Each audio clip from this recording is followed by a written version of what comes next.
Hola, hay un tema que me parece muy interesante, muy importante, y que voy a intentar abordar a ver si logro ser concreta. Tiene que ver con esta cosa que viene mucho de las ideas espirituales, sobre todo, que hablan tanto de acoger al otro, ¿no? De aceptar al otro, de no juzgar al otro, de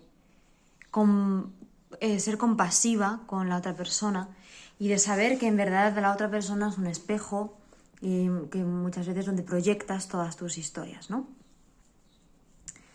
Esta información es un arma de doble filo, porque si bien en cierta medida es cierta, muchas veces nos lleva a comportarnos con el otro de una forma que no es saludable ni para el otro, pero sobre todo para ti. Yo he sido experta en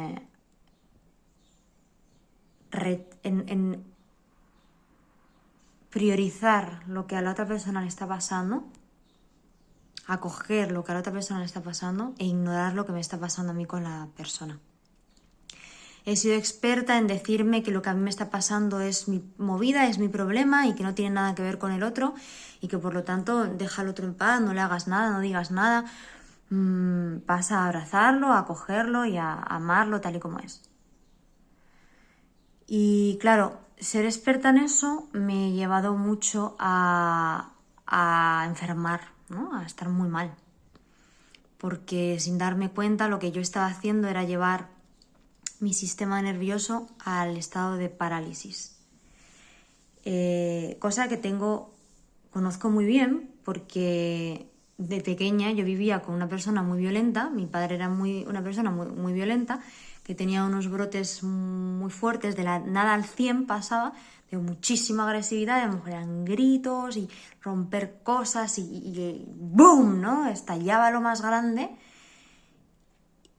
Y la actitud que yo aprendí a tener y que parecía que era la más segura era la de mantenerse impasible. No pasa nada, ¿no? Y por dentro, panic. Y la cabeza, tu. Entonces, fijaros que a mí luego me dio una parálisis facial, de ahí también pude entender que tenía que ver con esto, ¿no? Con este patrón mío aprendido de ante el miedo mostrarme impasible. La impasibilidad es una parálisis de la cara. No siento nada. Bien. Entonces, ¿qué pasa con este tipo de teorías? Que nos llevan muchas veces a esto. Es decir, la otra persona me está mostrando algo, la otra persona me está dando miedo, la otra persona está haciendo reaccionar en mí, me está haciendo sentir rabia, cabreo, agresividad, ganas de empujarla, de decirle no, de largarme, dejarla ahí con su movida, de pegarle yo 4 gritos.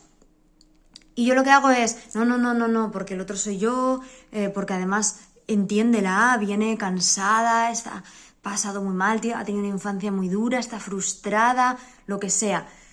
Y acoge, abraza. Bien, para poder hacer eso, para que tú puedas pasar a acoger y abrazar al otro, sintiendo lo que estás sintiendo, el miedo, el rechazo, la agresividad, el odio, lo que se te está produciendo con su actitud, tienes que disociarte, tienes que separarte de lo que estás sintiendo, cortar aquí, dejas de sentir absolutamente todo lo que estás sintiendo y mentalmente empiezas a dialogar contigo contándote qué es lo que tienes que hacer. Que ahí ya has cortado con la posibilidad de responder en coherencia. Has cortado, has entrado totalmente en un estado de paja mental, de pura masturbación mental, donde tu cabeza está y donde se te cuelan todas tus dinámicas y todos tus patrones. O sea, desde ahí ya no puedes funcionar desde la sabiduría interna que siempre está nutriéndote, con la que siempre estás en conexión. No puedes acceder a tu intuición, no puedes acceder a un movimiento genuino ni auténtico. Estás condenada a funcionar desde el patrón tuyo, transgeneracional o educacional, los que sean que se despierten en base a esa situación. Por eso es tan peligroso, me gusta peligroso, es un arma de doble filo todas estas informaciones, estas teorías.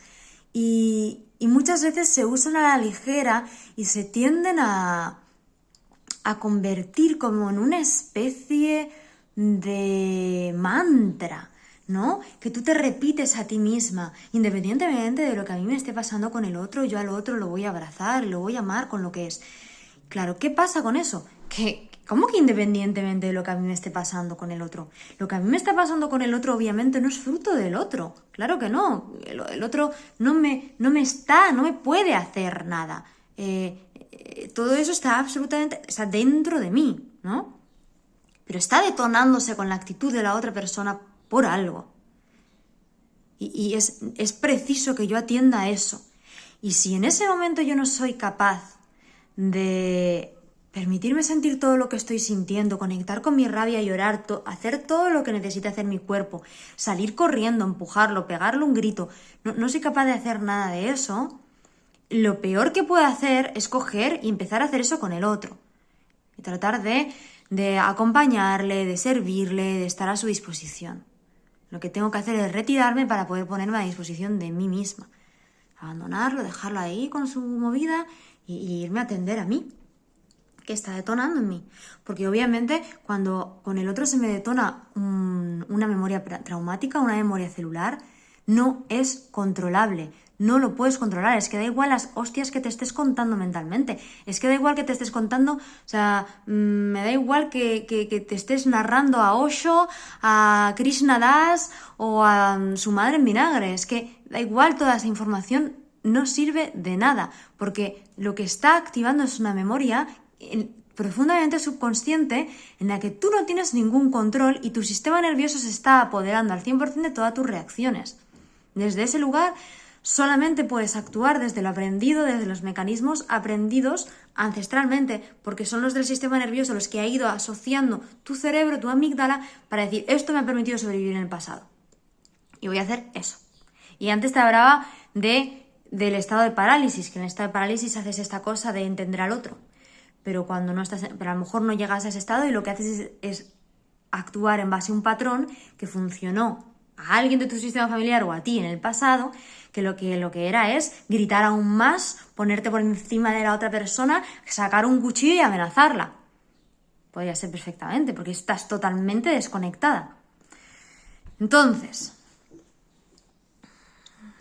bueno, ahí he mezclado un poco, porque ahí ya estarías en un estado de lucha-huida y hay un poco más de conexión, pero aún así.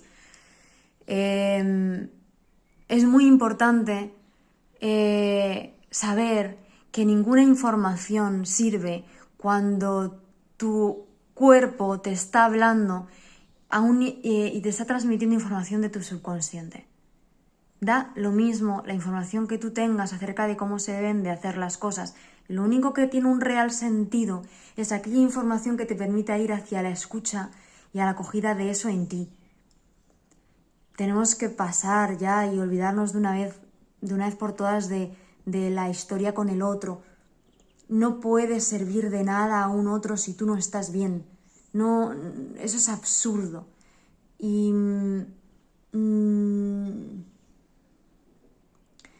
lo único que realmente puedes aportar es ese gesto de total acogida de ti.